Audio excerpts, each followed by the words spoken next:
Alright everyone, so in my previous video I actually discussed the difference between an informational and an analytical report. ठीक है, और मैंने साथ साथ ये भी बताया कि as to what a report is and why do we need a report और informal formal reports का difference. और हम जो अभी क्योंकि इनफॉर्मल रिपोर्ट्स पढ़ रहे हैं तो उसी का मजीद फर्दर जो दो मेन डिविजन्स हैं वो है इन्फॉर्मेशनल और analytical reports.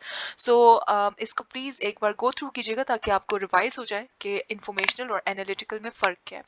Now let's proceed forward and in this video I'll be telling you people the organizational strategies for composing these two reports. So organisational strategy होता क्या है? ऑर्गेनाइजेशनल स्ट्रैटेजी होता है कि आपने अपने कंटेंट को ऑर्गेनाइज कैसे करना है. ठीक है, आपका कंटेंट ऑर्गेनाइज किस तरह से होगा, इतनी सारी चीजें उसको किस तरह से आप ऑर्गेनाइज करोगे.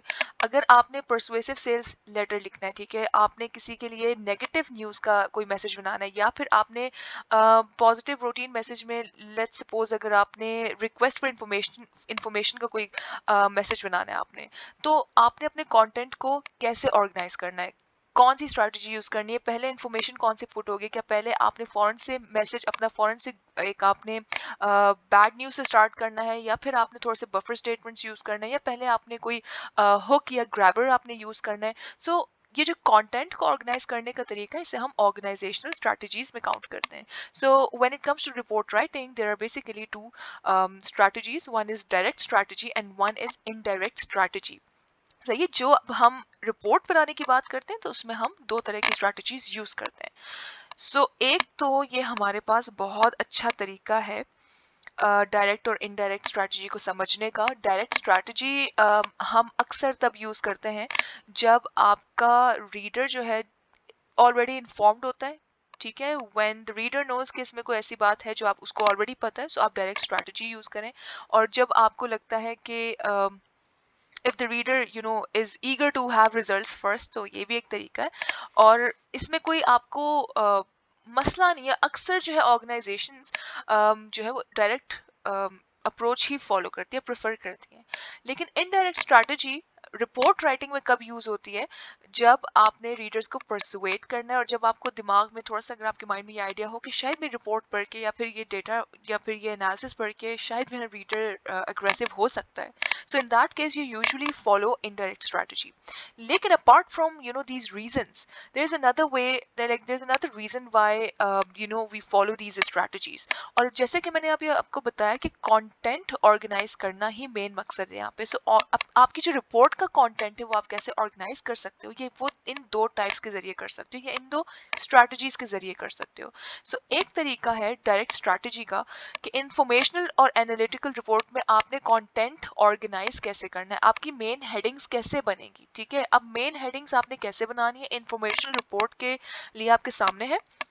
फॉर एग्जाम्पल के जो आपका ये फर्स्ट एग्जाम्पल है दिस वन. सो यहाँ पे आपको नजर आ रहा है कि इंफॉर्मेशनल रिपोर्ट में क्योंकि आपने खाली इन्फॉर्म करना होता है रीडर को और डायरेक्ट स्ट्रैटेजी अगर आप यूज कर रहे हो तो इसलिए आपने सबसे पहले आपकी जो मेन हेडिंग बनेगी वो इंट्रोडक्शन या बैकग्राउंड की बनेगी. उसके बाद जो आपका कंटेंट होगा, जो सेकंड आपका इंपॉर्टेंट पार्ट है वो है फैक्ट्स एंड फिगर्स का, जिसमें आपने डेटा प्रेजेंट करना है और उसके बाद आप एक ओवरऑल समरी प्रेजेंट करेंगे. अब इन मेन हेडिंग्स का मकसद ये नहीं है कि आपने भी अपनी रिपोर्ट में यही हेडिंग्स यूज करनी है. ये आप कस्टमाइज कर सकते हो अपनी रिपोर्ट के टॉपिक और नेचर के हिसाब से. ये सिर्फ आपको एक आइडिया देने के लिए है कि आपने कौन सा इंफॉर्मेशन पहले पुट करना है, कौन सा कंटेंट पहले पुट करना है. It's totally up to you कि आप इस हेडिंग का क्या नाम रखते हो. ठीक है, इसको क्या टाइटल देते हो. आपकी हेडिंग्स आपके रिपोर्ट की नेचर टॉपिक के हिसाब से तैयार होंगी. आप इसमें सब हेडिंग्स भी ऐड कर सकते हो. आप इसको जो है ना वो जितना इसको आप एक्सटेंड करना चाहो कर सकते हो, जितना आपका मटेरियल है. ये सिर्फ एक आइडिया आपको देने के लिए कि आपकी रिपोर्ट का कंटेंट किस तरह से ऑर्गेनाइज होना चाहिए. So initially the first thing should be the introduction और द बैकग्राउंड और द पर्पस. ठीक है, the second most important thing is to present the facts and figures, I mean the data.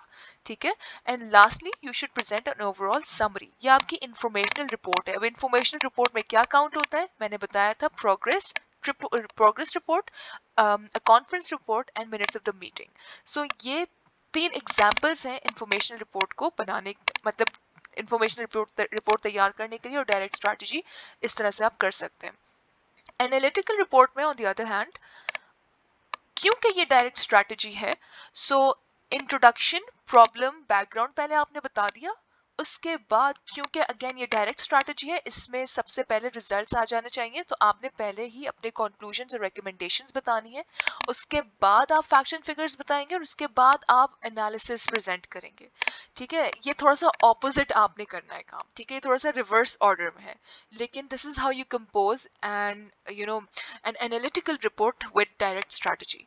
सबसे पहले you present the introduction, the problem, the purpose, ठीक है। उसके बाद directly your second step would be to explain the conclusions, to give the conclusions and to give the suggestions and recommendations. उसके बाद you would present the facts and findings, the data, and then you would lastly you would discuss the data. You would present the analysis of the data. Right, so ये आपका एक direct strategy का आपके पास analytical report बन जाता है। On the other hand you have indirect strategy, सही है, और इसमें आपके पास सिर्फ एक ही टाइप है, दैट इज एनालिटिकल रिपोर्ट। सही है, इसमें इंफॉर्मेशनल रिपोर्ट नहीं है, क्योंकि इसका भी अगेन एक रीजन है जो कि मैं आपको एंड में बताऊंगी क्या है। अब पहले समझ लो कि एनालिटिकल रिपोर्ट में इनडायरेक्ट स्ट्रैटेजी इस्तेमाल करते हुए आप रिपोर्ट कैसे कंपोज करोगे, आप कंटेंट कैसे ऑर्गेनाइज करोगे। सबसे पहले आपने इंट्रोडक्शन प्रेजेंट किया, सही, उसके बाद आप अपने फैक्ट्स एंड फिगर्स बयान करते हो, अपना डेटा प्रेजेंट करते हो, जो कि एक प्रॉपर ऑर्डर होना चाहिए है, introduction, problem, background, and then you present the facts and figures and the data. उसके बाद you analyze the data, you present the discussion, and then you give recommendations and draw the conclusions. Now this is actually the perfect order. So indirect strategy ज़्यादा बेहतर है analytical report के लिए। इसमें again आपने reverse order से start नहीं करना, बल्कि proper simple order से start करना है कि आप पहले introduction बताएं, प्रॉब्लम बयान करें, ठीक है, उसके बाद जो आपकी फाइंडिंग्स हैं, जो आपके फैक्ट्स हैं, जो आपने डेटा कलेक्ट किया है, वो आप बताएं, ठीक है, सेकंड स्टेप। थर्ड में you would actually analyse the data, and last आपने कंक्लूजन्स और रिकमेंडेशंस बतानी है। सो ये डिफरेंस आ जाता है। डिफरेंस कुछ भी नहीं है, डिफरेंस सिर्फ कंटेंट को आपने ऑर्गेनाइज करने का डिफरेंस है, दैट्स इट। यहाँ पे डायरेक्ट स्ट्रैटेजी में पहले आपने कंक्लूजन्स बता दिया, यहाँ कंक्लूजन्स लास्ट में आएगा। जहां पे facts and figures and data and I mean data analysis आपके लास्ट में आ रहा है, यहाँ पे ये चीज आपकी बॉडी पैराग्राफ बन जाएगी। सही, सो फर्क is just when you are actually organising the data and nothing else. इसमें ज्यादा कोई फर्क नहीं, सिर्फ डेटा ऑर्गेनाइज करने का या कंटेंट ऑर्गेनाइज करने का डिफरेंस है। उसके साथ साथ इनडायरेक्ट स्ट्रैटेजी में इंफॉर्मेशनल रिपोर्ट इसलिए नहीं है क्योंकि इसमें कोई एनालिसिस या डिस्कशन नहीं है। अगर आप यहाँ देखें, it's just introduction, facts and figures and summary, overall summary, that's it. You are not analysing the data. So जब डेटा ही एनालाइज करने के लिए नहीं है, कोई कंक्लूजन ही नहीं है, कोई रिकमेंडेशन ही नहीं है, तो आप क्या कंटेंट और मजीद ऑर्गेनाइज करेंगे, इनडायरेक्ट और डायरेक्ट। आई मीन इसका एक ही तरीका है, बिकॉज ये एक इन्फॉर्मेशनल रिपोर्ट है, इसमें खाली इन्फॉर्म करना है आपने, कोई डेटा एनालिसिस कुछ नहीं है। सो ये एज इट इज ही लिखी जाएगी। लेकिन क्योंकि यहाँ पे आपके पास इन दोनों पार्ट्स में जो है वो, क्योंकि एक थरो आपके पास डेटा है, आपने उसका एनालिसिस भी प्रेजेंट करना है, सो वो दो तरीके से आप कर सकते हैं, डायरेक्ट स्ट्रैटेजी से भी और इनडायरेक्ट स्ट्रैटेजी से भी। So I hope this was clear. एक और छोटा सा मैं आगे आपको पॉइंट एक्सप्लेन कर दूं, क्योंकि हम आगे एग्जांपल्स भी पढ़ेंगे, लेकिन उससे पहले मैं आपको बता दूं कि रिपोर्ट्स का फॉर्मेट कैसे होता है। रिपोर्ट डिफरेंट फॉर्मेट्स में लिखी जाती है, बहुत सारे फॉर्मेट्स में लिखी जाती है। Letter format, email and memo format में होती है, अक्सर मैन्युस्क्रिप्ट फॉर्मेट में भी होती है, यानी आप हार्ड कॉपी आप प्रेजेंट करते हो। इसके अलावा आप अक्सर जो है रिपोर्ट्स अपने वर्ड डॉक्यूमेंट में बना के भी ईमेल करते हो। सो वो एक बड़ा टिपिकल जो है रिपोर्ट राइटिंग का तरीका है। उसके अलावा you have like plenty and plenty of different forms and templates available on internet, and अपनी ऑर्गेनाइजेशंस की भी खुद की पर्सनलाइज्ड आपकी जो है वो एंड कस्टमाइज आपकी टेम्पलेट्स होते हैं, और आप पीपीटी में भी प्रेजेंट करते हो, स्लाइड टेक्स्ट में भी प्रेजेंट करते हो, आप एनालाइज करते हो गूगल फॉर्म्स में चीज़ों को, फिर वो आपको एनालाइज करके देता है डेटा, वो भी आप स्टैट्स यूज कर सकते हो। सो कोई हार्ड एंड फास्ट रूल नहीं, वो आपके ऊपर डिपेंड करता है कि आपने किस तरह से रिपोर्ट तैयार करनी है। यहाँ पे एग्जाम्पल आपके इन्फोग्राफिक्स की एग्जाम्पल है, पीडीएफ फाइल, डिजिटल स्लाइड डेक्स। ये डिजिटल स्लाइड डेक्स की एग्जाम्पल है, which is actually like more or less like the PPT slides.